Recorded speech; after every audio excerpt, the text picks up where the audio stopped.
Mes chers amis, habituellement, je vous invite à me joindre pour donner la tzedaka. Aujourd'hui, je vous invite à donner la tzedaka dans la boîte de tzedaka. Malheureusement, je suis dans un endroit, je dis pas malheureusement, je suis dans un endroit où je suis très heureux pour la bar mitzvah de mon petit-fils, mais j'ai pas de boîte de tzedaka à côté de moi. Alors, je vous en prie, quand vous mettez une pièce, mettez une pour moi aussi. Ce Shabbat Mevarchim, le mois de Nissan, on va bénir le mois de Nissan. Shabbat HaChodesh, le mois, donc le Shabbat qui précède le mois de l'année, le mois de miracle, le mois de Nissan, le premier mois de l'année d'après le cycle mensuel. Shabbat Shemini, le 8e jour de l'inauguration du Mishkan. Eh bien, tout cela nous ramène au miracle, tout cela nous amène au-delà, au suprarationnel. Un état de vivre, un état d'être, une situation dans laquelle nous ne comprenons pas. Et bien dans ce sujet de ne pas comprendre, on inclut aussi l'idée de korbanot, les sacrifices. Bon, dans le Beth Amikdash, dans le Mishkan, c'était toujours les sacrifices qu'on offrait.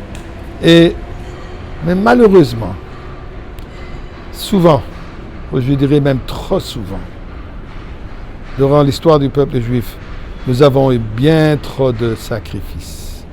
Sacrifices des Juifs qui ont été sacrifiés sur le Autodafé, à la destruction du temple, dans le crématoire d'Auschwitz, aujourd'hui en Eretz Israël, sans cesse. Nous ne comprenons pas les chemins d'Akadosh Baruch Hu. Pourquoi tous ces sacrifices? C'est entièrement dans le domaine de Dieu, le pourquoi. Mais il y a parfois quelque chose qu'on peut comprendre, qu'on peut voir, qu'on peut tirer un message, si je peux. Eh bien, une histoire que je viens de lire de la part de rabbin Shabtai Slavatitsky. Il raconte l'histoire suivante. Dans un des camps de concentration,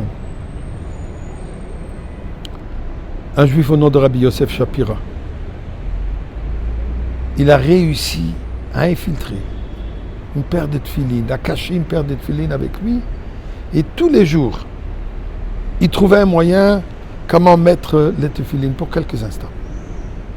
Bien sûr que c'était une question de danger de vie. S'il se fait attraper par un nazi et marchémo, c'est la mort. Et effectivement, après un certain moment, il s'est fait attraper.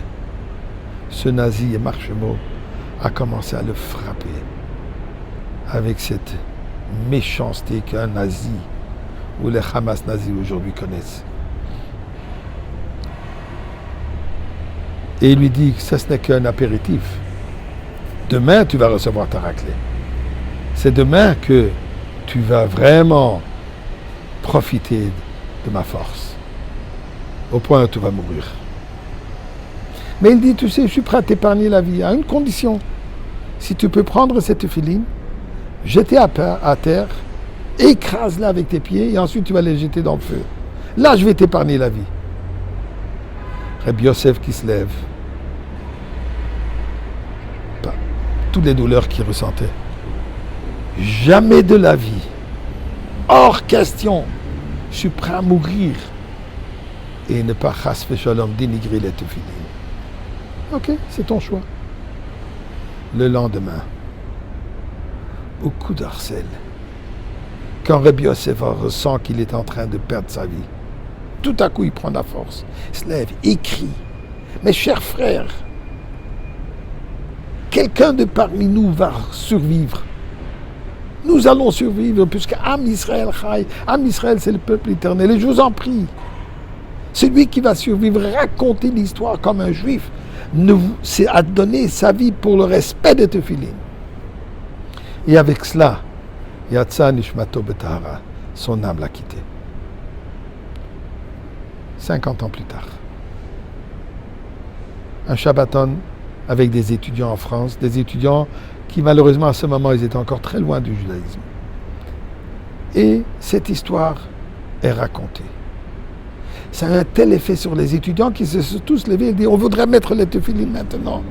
Il lui dit je ne peux pas les faire aujourd'hui puisque c'est Shabbat. Mais demain, venez et le lendemain, une centaine de ces jeunes, d'ailleurs c'était je crois tout le groupe, Ils sont tous venus et se sont alignés pour mettre la tefillin. Un geste, un acte de kedusha, de sainteté, a un effet éternel.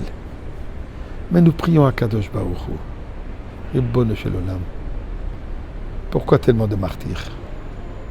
Il y a assez de kedusha.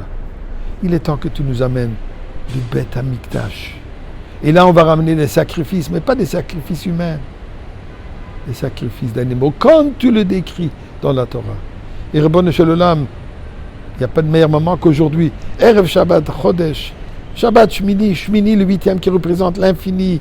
Amène-nous dans le monde de l'infini, dans le Shabbat, Yom Shekula Shabbat, le jour qui est entièrement éternel. Aujourd'hui même, Shabbat Shalom.